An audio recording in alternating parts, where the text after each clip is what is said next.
vielä 2. Pupu. Tyttö. Seppo. Se on sun vuoro. Mitä? Ismo kahvia. Hienoa. Seppo. Hieno. Homo. Seis. Ai. Seis! Ennen kuin olette nyt sopinut Sepon kanssa ton typerän riitanne. Kohta sä olet kuollut. Onhan. Vai mitä, Helena? Samaa mieltä. Mun ei oo pakko olla sun Ismo Laitala.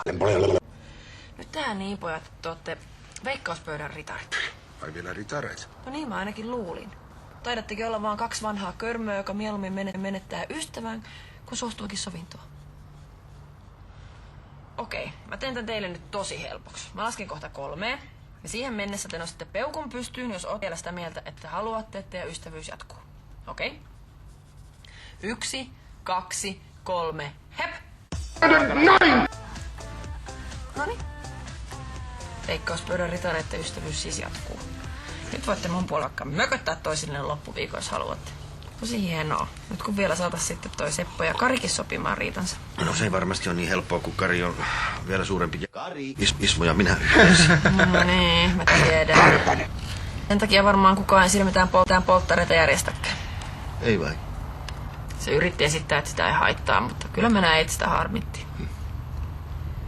Seppo, hei. Mitäs sanot, jos me järjestetään pelkoja ja narkkareita nyt? Karille pitää antaa just niin kuin Noora antoi meille. Hei, kunnon äijäilyä.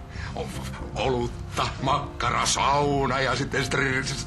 Strutsi. Strutsi.